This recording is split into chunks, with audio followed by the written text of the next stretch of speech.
నికర ఆస్తి net worth ని ఒక వ్యక్తికి ఎలా క్యాల్కులేట్ చేయాలి? ఆస్తులు మైనస్ అప్పులు అంతే. కానీ అది చూసుకొని మురిసిపోతారు. దాంట్లో లిక్విడ్ అసెట్ ఎంత చూసుకోవాలి. ఆస్తుల్లో లిక్విడ్ అసెట్ కూడా ఉంటుంది కదా, అంటే అదే ఆస్తి లిక్విడ్ అసెట్ అనుకోవడం తప్పు. అంతే. మీ గోల్డ్ ఈజ్ లిక్విడ్, మీ బ్యాంక్ ఎఫ్డి ఈజ్ లిక్విడ్, మీ మ్యూచువల్ ఫండ్స్ ఆర్ లిక్విడ్, మీ స్టాక్ ఈజ్ లిక్విడ్. మీకున్న స్థలాలు పొలాలు లిక్విడ్ కాదు, ఇల్లిక్విడ్. ఇప్పుడు ఒకసారి మీరు అన్నట్టు వాళ్ళ పరిస్థితిని బట్టి వాళ్ళు ఎంత ఇన్వెస్ట్ చేయాలి, ఎంత సేవ్ చేయాలి అని అంటున్నారు కదా. ఉదాహరణకి కొండ గుర్తులు కొన్ని ఉంటాయి. నా జీతంలో ఎంత భాగం నేను ఈఎంఐలు పెట్టుకోవచ్చు, ఎంత భాగం నా జీతంలో నేను హౌస్ రెంట్ కట్టచ్చు, ఒకవేళ ఈఎంఐ లేదు బట్ హౌస్ రెంట్ ఉంది, what is the reasonable percentage అంటే ఏం చెప్తారు సార్? అదే మేడం, ఫస్ట్ నేను స్టార్ట్ చేసిన కన్వర్జేషన్. ఇప్పుడు 8 కోట్లు ఆస్తున్న వ్యక్తి అతని జీతంలో 50% రెంట్ కడితే కూడా తప్పలేదు. ఎందుకంటే ఆయన ఫ్యామిలీ ఏమి ఈయన జీతం మీద డిపెండెంట్ లేదు. ఆయనకున్న అసెట్స్ విల్ టేక్ కేర్ కదా, అవి చూసుకుంటాయి కదా, అప్పుడు ఎంతకైనా వెళ్ళిపోవచ్చు. నీకు ఏ ఆస్తి లేనప్పుడు ఇదే ఆధారం అయినప్పుడు ఎంత తక్కువ పెడితే అంత మంచిది. ఓహో, ఆ తక్కువలో మళ్ళీ సరైనది ఏది సరికాందేది చూసుకోవాలి. ఇప్పుడు పిల్లల ఎడ్యుకేషన్ అనేది the best investment in life. అదే ఇప్పుడు అక్కడ కాంప్రమైజ్ అయిపోయి అక్కడ నేను లక్షలు పోయిను 1000 పోయిను అంటే భవిష్యత్తు ఎలా?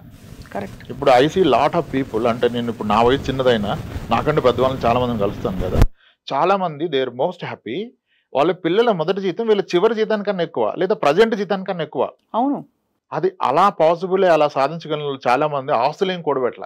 అవును, పిల్లల్నే ఆస్తులుగా ఫీల్ అయ్యారు, వాళ్ళతో ఎక్కువ టైం స్పెండ్ చేశారు. మనీ ఒక్కటే కాదు, టైం కూడా స్పెండ్ చేయాలి కదా. వాళ్ళు ఆ టైం స్పెండ్ చేశారు, వీళ్ళ కష్టాలు చెప్పారు, వీళ్ళ ఆస్పిరేషన్ వాళ్ళకి చెప్పారు. అమ్మ నువ్వు డాక్టర్ అయితే ఇంకో మన కుటుంబంలో తరహాల్లో నువ్వు ఫస్ట్ డాక్టర్ అవుతావురా, అందరూ నా గురించి చెప్తాను, నేను గర్వంగా తిరుగుతాను. ఒక తను చెప్తే కూతురు అవుతుంది. డబ్బులు ఒకటే ఇచ్చేస్తే అవుతుందా?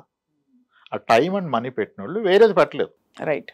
సో కాబట్టి స్టాండర్డైజేషన్ లేదు ఎంత పెట్టాలని. ఆయనకు తెలుసు. ఇంకా నాకు వచ్చే జీతంలో ఇల్లు కొనలేను అనుకున్న వ్యక్తి పూర్తి జీతాన్ని పిల్లల మీద పెడితే ఆ పిల్లలు ఈరోజు ఆయనకు అద్భుతమైన ఇల్లు కొనిచ్చారు.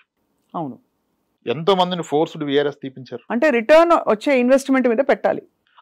పిల్లలు అన్నిటికంటే పెద్ద ఆపర్చునిటీ మీకు ఇన్వెస్ట్మెంట్ పరంగా, కానీ అక్కడ టైం కూడా పెట్టాలి. ఒట్టి మనీ పెడితే అవ్వకపోవచ్చు. అవును, కరెక్టే, కరెక్ట్. మీరు టైం స్పెండ్ చేయకపోతే వాళ్ళు మీ దారిలోకి రారు.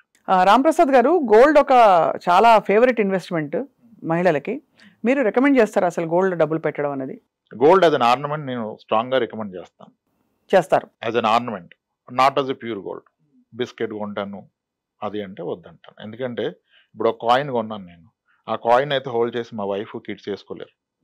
అది అలా ఉంటది. సో దానివల్ల ప్లెజర్, ఆనందం ఉండదు. ఇంటాంజిబుల్ బెనిఫిట్స్ ఏముండదు. Only growth. గోల్డ్ ప్రైస్ పెరిగితే పెరిగింది అంట అంతే. అదే నేను ఆర్నమెంట్ కొంటే గోల్డ్ ప్రైస్ పెరుగుతుంది, మీరు అన్న ప్లెజర్ వస్తుంది.